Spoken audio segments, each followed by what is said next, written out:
I can see how those isolated, and I don't know why you're making those faces to me, Judge. You can. I'm not making. Agree with First me. of all, stop. All right, Mr. Prince, thanks for addressing appropriately for court. But why were you late? Oh, it wasn't late. We were outside talking. All right, so late is when you're not in the courtroom. Oh, I'm sorry. Yes, ma'am. All right. Plus, he was driving in from Odessa. this morning. All right. So you entered a plea bargain agreement on July 12th Yes, ma'am. and applied for deferred adjudication. According to the plea bargain agreement, punishments be assessed at a cap of 10 years in the prison. There's a $1,500 fine. The state opposes your application. There's an affirmative finding of family violence and there are no contact with Caden Haggis. Have both parties had a chance to review the PSI report state? Yes, Your Honor. Defense? Yes, Your Honor. Any objections to the PSI report state? No, Your Honor. Defense? No objections, Your Honor. All right. State, do you have any witnesses? No witnesses, just argument, Judge. Defense, any witnesses? Yes, please, Judge. Call Audrey Fuller. All right. Audrey Fuller.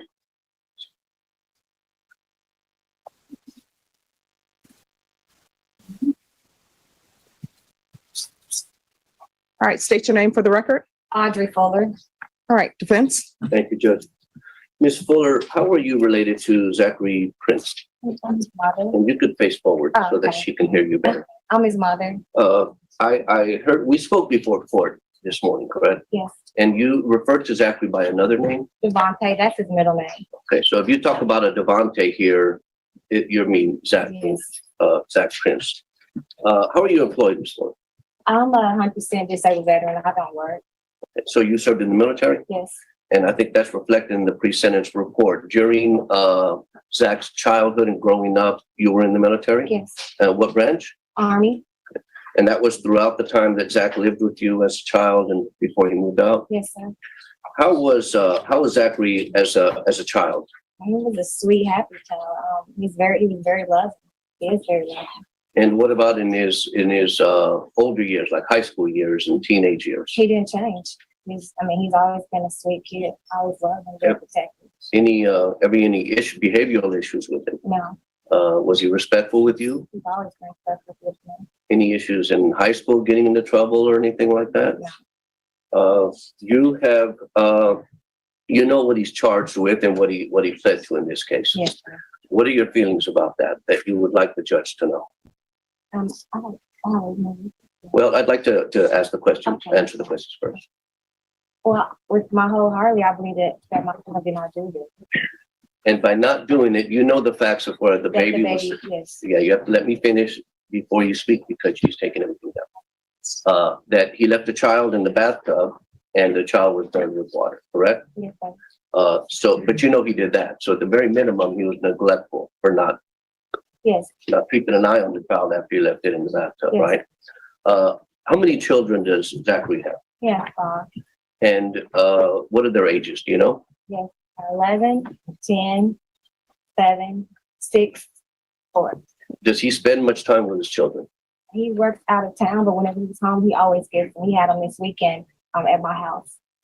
And through the years, has he spent a lot of time with his children in your presence? Yes. Oh, the patience on display here deserves a standing ovation.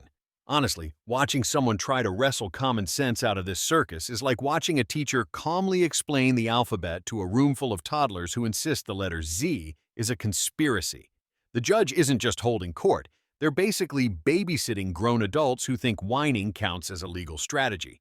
And yet, somehow, with all the nonsense flying around, they manage to keep the ship steady. Like a captain steering through a storm of excuses, half-truths, and "but it wasn't me" speeches. If that's not talent, I don't know what is. What kind of father is he with his children? He's a very loving father. He loves his kids and they love him also. Have you ever seen him lose his temper with the kids? I've never seen him ever get upset with kids. Have you ever seen him do anything to discipline them, reprimand them, that you thought maybe was over the line in how he did it? No, he's never done anything. Have you ever seen him physical with the kids? No, not ever, not once. Or neglectful with the kids? How about aside from the kids? Have you ever seen him violent or physical? Never in my presence. Zachary would never intentionally hurt any child ever. Although he had to plead, it was solely based off of his chance of proving his innocence, which have been extremely slim. I do believe that he is guilty of one thing, that is neglect. He never should have left the child in the bathroom alone. Zachary has felt extreme remorse for his actions ever since the incident. I'm here to plead to the court to grant mercy on my child during the sentencing phase. He is a great, loving, and protective parent of his 5 children who all need him in their lives. They all love their father very much. It would be hard on them. Physically, I haven't seen anything. I just, no. Okay. So is it fair to say you haven't reviewed any offense reports or No. police reports? No, You haven't reviewed any of the medical history? no, You haven't reviewed any of the photographs? yes, So despite not reviewing any of that, you still believe that your son is innocent? yes, Do you realize that in the stipulations that a medical professional, a doctor, said that the pattern of the burn in this case has clear lines of demarcation and no splashing, which means that it was an intentional submersion or immersion. Judge, You I'll understand that? object to the form of the question. All right, just a moment. State, could you repeat your question, Yes. please? So there's a medical report in there from a doctor who says that the clear lines of demarcation and the lack of evidence of splashing in this case shows that this appears to be a immersion, meaning putting somebody in water. Did you know that? no. Okay. So you're saying that they're saying that he held him underwater? That's what it clearly appears to be. Were you aware of that? No, Because according to your son's statement, he says that the child's in there and then the water's flowing over him, but there is no burns on this child's chest. Judge, I would object. She's already said she doesn't have knowledge of that. She had not reviewed the reports or the evidence. It's just argumentative. All right, that'll be overruled. Did you know that? no, I didn't know. I don't know. Does that change your mind about whether you know that he's innocent about this? I still, yeah, it doesn't change my mind. Okay.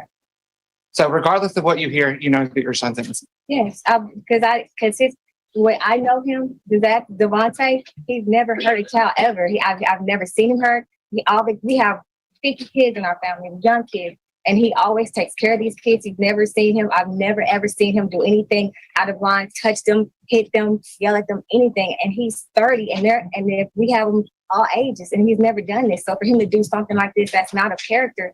I can't believe that. Okay. Were you aware that he's a suspect in another injury to a child case in Kilgore? I'm aware of that. That's my grandson. Okay. And when my grandson got to my house, he had those marks on him before he even, whoever dropped, mom didn't drop him off. Someone else dropped him off at my mother's house. And my mother noticed me and my mother told me. And my mom told him that he had marks on him. And they were the same marks that the doctor saw. So Okay. he had those injuries previously. What about the head injuries in that case? I don't know what head injury you're talking about. Okay. So maybe we're just talking about a different case then. There's just one case. Okay. So you know his full criminal history? He's one. Okay. So are you aware that he has any other pending cases? Not that maybe if you tell me what they are. Well, I want to know what you have. What you know. Tell me what you know about other pending cases. Wow, this is exactly the kind of moment that shows why judges deserve hazard pay. Imagine sitting there, listening to someone insist with full chest that they just know the defendant is an angel, while openly admitting they haven't read a single report, seen a single photo, or looked at a shred of evidence. It's like watching someone argue the earth is flat because their gut says so. Meanwhile, the judge has to keep the whole circus on track, politely letting everyone parade their blind loyalty while still steering the case back to facts, reports, and reality. That he had one where he was at a bar with his coworkers and the coworker had a gun, and then the coworker was being disruptive with the person who was arrested because he was in a bar with a gun. And then when my son walked over there, him and another guy, and they asked what's going on. Then because the officer was in plain clothes. Mm-hmm. And then they saw that he had a gun. Then they backed off. They said, "Oh, okay, he's a cop." And then they said they just want to know what was going on, and then they said that he had a gun. Okay. So are you aware that he has a pending aggravated assault in Midland County? No. Okay. That's what Ms. Judge. That the case that you just described about being in the bar, is that the pending case? Yes. And you mentioned that the state asked you whether you thought Zach was innocent, but in your statement, you wrote that he was neglectful at a minimum. Yes, For leaving the child in there because the child turned the water on. that's a bit different from being innocent, being Yes, neglectful. he's guilty. Yes, he's guilty of that. Thank you. Pass the witness. I have no further questions. All right, could you raise your right hand? Do you solemnly swear or affirm the testimony you give will be the truth and nothing but the truth, so help you God? Yes. You can lower your hand. State your name for the record. Chelsea Nixon. All right, defense? Ms. Nixon, how are you related to Zach Prince, if at all? Girlfriend of almost 2 years. And do y'all live together? Yes. How long have y'all lived together? About a year and a half. Do you have any children with Mr. Prince? No children with him. Expecting? Not that I'm aware of. And do you have any children of your own? Yes. How old are they? 10 and 8. And you're aware with what this case that Zachary has against him, correct? Correct. That involved a young child. Did you ever witness anything knowing that with Zachary being around your children that concerned you? No, never. How is he with your children? He's very, very involved with them. He does their homework with them. If there's ever anything that I can't do with them, he does. If he's ever not working, he's home with them when I'm working. He's very involved, like actively with them. They both play sports, so he's very, very much involved with them. So they're very close. Have you ever seen him discipline them in a way that made you uncomfortable? No. Have you ever seen him lose his temper with them? No. Have you ever been worried about leaving them in his care? No. Pass the witness. Just a couple questions. Ms. Nixon, your kids reside with you Yes. full time? Yes. Okay. And does Zachary live with you full time? Yes. Okay. So he's around these kids pretty often? Correct. Are you aware of the allegations in this case? I am now. Okay. Does that give you any concern for having your kids around him? No. I mean, from my personal experience with him and the way that my children care for him and how he's been a very good role model for them and been there for them, I don't question him around my kids. And just to be specific, I'm asking about knowing the allegations in this case. You don't have any issue with your children being around Zachary Prince? I do not. And here we go again. Another round of, but he's so nice at home. As if bedtime stories and helping with homework automatically erase medical reports, evidence, and pending charges. It's almost comical how witnesses line up to swear that what happens in their living room is the only truth that matters, while the judge has to sit there reminding everyone that this is a court of law, not a family reunion defense squad. Honestly, the restraint it takes not to just lean forward and say, "Ma'am, the fact your kids like him doesn't make felony allegations disappear," deserves its own medal. If courtroom patience were an Olympic sport, the bench would take home gold every time. That's witness. No further. How old are your children? 10 and 8. All right, thank you. Thank you for coming in. Defense, call your next witness. No other witnesses, Your Honor. No other witnesses, Your Honor. Mr. Prince, is there anything you wish to say? You can raise your right hand. Do you solemnly swear or affirm the testimony you give would be the truth and nothing but the truth, so help you God? Yes, ma'am. You can lower your hand. I just wanted to make a statement if that was okay. Sure. I just wanted to let the court know that I have like the utmost remorse about what happened. I mean, at the end of the day, I take full responsibility because I should have been an unselfish adult about it and been watching Kaden the whole time.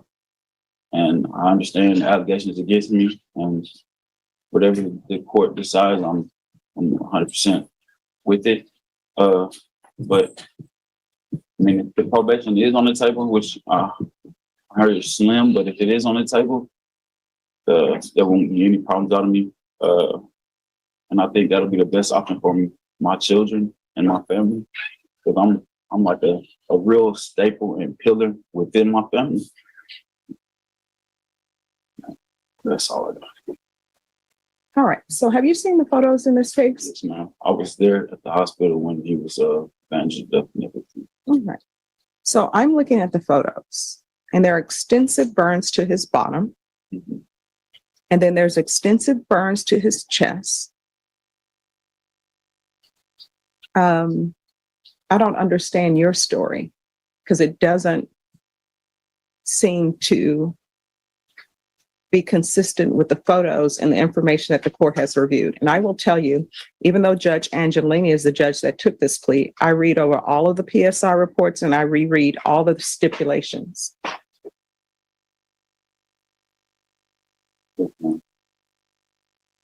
It happened how I said it happened. All right, any questions from the state? And I think the court inquired about what I was interested in knowing. All right. Defense, any clarification needed from your point? Because what the court is reviewing and seeing is a 2-year-old who has no skin remaining on his bottom because of scalding hot water. Yes, ma'am. And it appears from the photo that I'm reviewing, his entire chest is covered and back with burns and removed because of scalding water. Yes. That they took that off at the hospital. They took more than they were supposed to. Got more of his skin off? Yes, ma'am. When me and his mother went to the hospital, they told us, okay, this is only what we're taking off. And then they chose to take more of his skin off. I don't know why. When we got to the hospital, we both broke down about this whole situation. Seeing him cast up like we did, we didn't know what was going on. We thought it wasn't as severe as it was, but it was. Well, explain to the court why you didn't call EMS immediately, because I read the PSI report and it states that you put lotion on his body as opposed to calling. Aloe vera. I put aloe vera on it, not thinking it was severe, and I called. Well, no, I'm reading in the PSI report, and you state in the PSI report that his skin was falling off. So how is that not serious? And that's why when his mother came, I said, let's go to the hospital right now. And I just, at that time, if I could go back and change it, I would call EMS first, but I wanted to keep his mother in the know. I didn't want her to, she was real sensitive, and I didn't want her breaking down or doing something out of the ordinary. So I called her and convinced her to take him to the hospital. And he didn't want to take him to the hospital, but I said, the best thing to go to the hospital. And there it is, the classic pillar of the family defense, as if aloe vera and a delayed hospital run somehow make third-degree burns disappear. It's almost impressive how someone can claim utmost remorse and then, in the same breath, suggest that maybe the doctors just took off more skin than they were supposed to, like this is a botched home renovation instead of a toddler's life. Meanwhile, the bench is sitting there staring at graphic medical photos and listening to this verbal juggling act, trying not to roll eyes straight out of their sockets. Well, then I have an issue with her parenting skills as well. So it appears that the baby is not placed with her. Am I correct? I don't know where the The baby child is with her, Judge. I don't know if that. Well, thank you. If the defendant's testimony is correct, then Child Protective Services, review your cases. All right, the court will hear argument. State. Judge, I think it's pretty clear just from the photographs in this case, his inability to relay a true version of what happened on his case. You can see from the burns that this is not a child splashing around in the water with burns all over the body. There's clear deep lines of demarcation, which indicates from the professional standpoint, I believe, which is contained in the stipulations, that this child was held and immersed into hot water. A 2-year-old. I don't know what in the world could justify a 2-year-old having, half of his body burned with skin coming off. We have the witnesses for the defense that came in here are clearly, understandably biased. I understand mom wants to come in here and tell this court that he is just neglectful. No, and he pled to an intentional and knowing act, because that is what he did. This child has permanent scars on his body with no justification. I think the offer was generous in this case for 10 years. And so we're asking that you deny his application and that you sentence him to the full 10 years because he deserves every single day of that 10 years. All right, defense. Judge, I'm not an expert or physician, and that's I can't argue how it happened. I can tell you of my opinion is I can see that it could have entirely happened the way Mr. Prince says it happened. The child turned the faucet to hot when he was left in there alone, which was the neglectful act. And the water splashes on his chest, it turns, it hits his back, and he falls, goes down, and is on the butt. I can see how those isolated, and I don't know why you're making those faces to me, Judge. You can. I'm not making, agree with first me. of all, stop. One, I'm not making any faces. Number two, I'm looking at you and listening to your argument, counsel. I noted facial expressions, Judge. Well, your notation is incorrect. You may continue with your argument. If it was an immersion, in my opinion, but again, I'm not a physician or an expert, but I just can't see on these facts how anyone who's not a physician or an expert can just say with 100% certainty it couldn't have happened that way. I can't accept that. If it were immersion, I would expect that it would be all the way burned around, not just in patches. How could it immerse it just in portions, in just the chest, in just the butt? That doesn't make sense to me, but I'm not a physician or a doctor. I'm just saying I can't see how any of us who aren't physicians or experts could know for certain. State. Well, I'm not finished, Judge. Mr. Prince is from a good family, as you've noted, had a good upbringing, did everything that we would expect from someone going to school, graduating, working hard, good role model for his brother, taking care of his kids. He's taking responsibility for this act for what he did do. And I guess we could sit here all day and argue what that was. But he's got no felony priors. Sending him to prison for this when it's questionable to me is severe. I know that the injuries to the child is severe and it's a tough type of case. But sending him to prison, I don't think resolves anything. He needs to be out here taking care of his kids financially and otherwise. And so I hope you will consider the deferred with conditions, with ISF, with other things that could address maybe a punishment aspect. That's all I have. State. The defense really gave it their best shot. If by best you mean stumbling through medical theories like they just binge-watched Grey's Anatomy and decided they're now burn experts. Nothing screams compelling quite like, I'm not a physician or an expert, but let me tell you why every actual physician and expert is wrong. Meanwhile, the bench is sitting there, poker-faced, listening to patchwork science experiments about splashing toddlers, as if a 2-year-old somehow engineered symmetrical third-degree burns.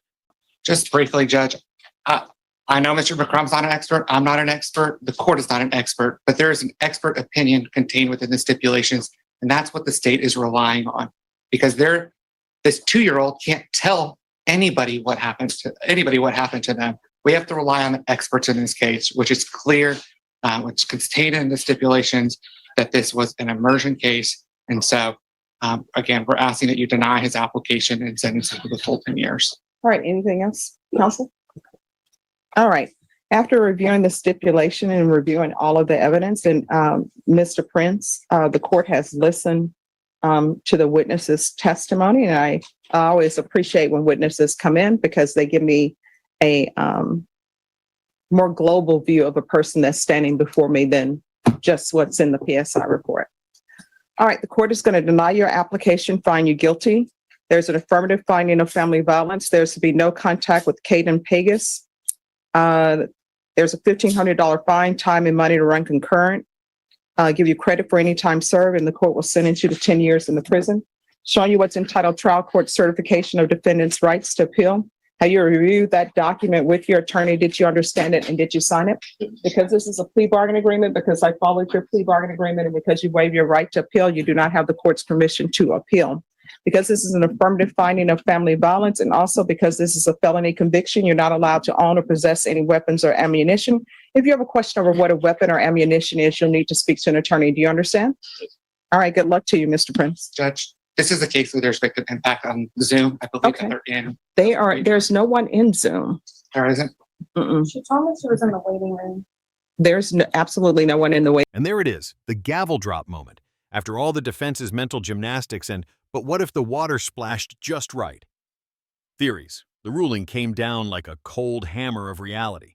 The judge didn't need theatrics, didn't need to roll eyes or raise a voice, just calmly dismantled the smoke and mirrors with actual evidence, expert testimony, and, common sense. The cherry on top? A polite reminder that no, you don't get to appeal when you've already signed off on a plea, and yes, you're done playing with weapons now.